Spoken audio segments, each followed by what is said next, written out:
The observation deck of the Imperial flagship Ecliptic Crown was a vault of black crystal and starlight. No artificial lights burned here, the only illumination came from the slow wheel of the galaxy beyond the transparent hull. The deck curved like the inside of a dark egg, and at its center stood a single low table of polished obsidian. Two cushions faced each other across it. One was occupied. Empress Veyra'thul sat motionless, her 6-meter form coiled in a posture that lesser species might have mistaken for regal calm. Her carapace gleamed the deep indigo of a dying sun, segmented plates shifting with the faint rhythm of her secondary hearts. 6 eyes, 3 pairs arranged in a vertical line down each side of her elongated face, reflected the stars without blinking. The air around her tasted of ozone and old metal, the scent of a being who had never known weather. I stood at the far edge of the deck in the plain gray jumpsuit of a human civilian auxiliary. No rank insignia. No weapon. Just me, Jonas Kerr, 34, former line cook from a failing orbital diner above New Shanghai, now the only human permitted within 100 meters of the Empress of the Ascendant Dominion.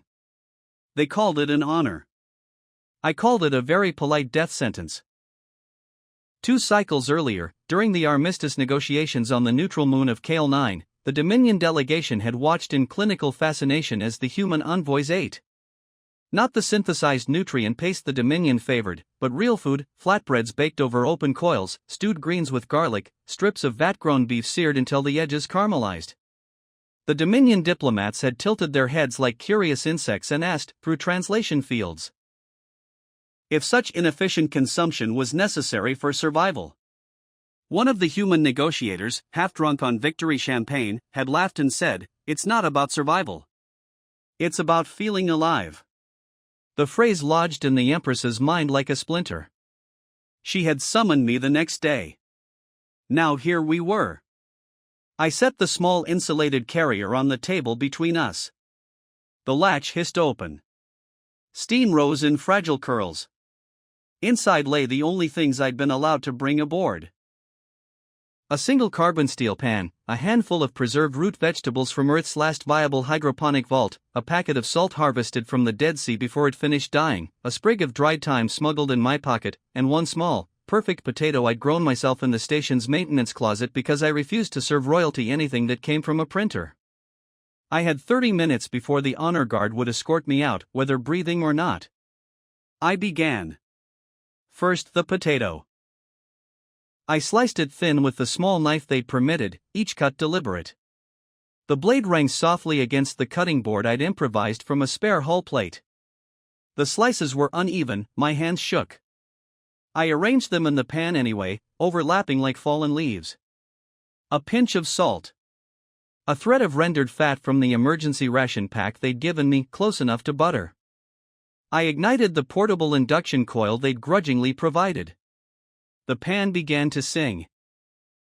Across the table, Veyra'thul's primary eyes narrowed to slits. "You prepare sustenance with fire," she said. The translation field rendered her voice as layered choral tones, beautiful and terrible. "Your species still uses open flame in the presence of royalty." Is this meant as insult? No, Majesty. I kept my eyes on the pan. It's meant as memory.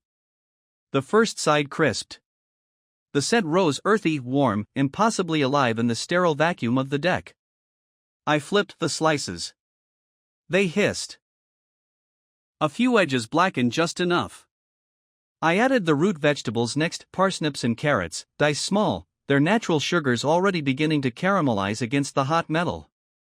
The thyme went in last, crushed between my fingers so the oils burst free. The fragrance bloomed, wood smoke, sun on soil, rain that had fallen centuries ago. Veyra'thul's secondary hearts quickened. I heard them, 2 low thuds beneath the primary rhythm, like distant artillery. "You are permitted to speak," she said. "Explain this, ritual." I swallowed. "On my world we used to call this home fries. Not fancy. Just what you made when you had almost nothing left in the pantry but still wanted to feed someone you cared about. My mother made them every Sunday morning after my father died. She'd stand at the stove in silence, scraping the pan like it owed her something.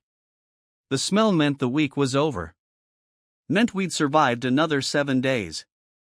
The Empress leaned forward a fraction. Her mandibles parted slightly, curiosity, or hunger, or both. And you bring this memory to me. I bring what I know how to give, I said. You asked for something human. Not synthesized. Not optimized. Just human. The pan was quiet now except for the soft pop of moisture escaping the vegetables. I turned off the coil. Let the residual heat finish the job. Then I slid the contents onto a plain steel plate, no precious metals, no Dominion crystal. Just a simple mound of golden brown slices in soft, sweet roots flecked with green. I pushed the plate toward her. Veyra'thul regarded it for a long time. Then, with a delicacy that seemed impossible for a being who could crack starship hulls with a casual swipe, she extended one clawed forelimb. The claw tip, sharp enough to score diamond, hooked the smallest slice of potato. She lifted it. Studied it. The starlight caught on the crisp edge and turned it briefly to fire. She brought it to her mouthparts. The first bite was cautious. A soft crack as the crust yielded. Then stillness. Her eyes, all six, widened simultaneously. A tremor ran through her carapace, so faint I almost missed it. She took another bite. Then another. Faster now. The claws clicked against the plate. A low sound began in her thorax, not speech, not quite. Something older. Something raw. She ate until the plate was clean. Then she sat back. For several heartbeats nothing happened. Then the sound came again, deeper, wetter. A single tear, clear, refractive, the size of my thumb, rolled from the center pair of eyes and slid down the smooth curve of her faceplate. It hung at the edge of her mandible for a moment, trembling, before it fell. It struck the obsidian table and shattered into 1,000 liquid diamonds. The Empress of 1,000 Suns, the being who had ordered the glassing of 3 rebel worlds without changing expression, made a sound no translator could render. A sob. Quiet. Broken. The sound of something vast cracking open after eons of pressure.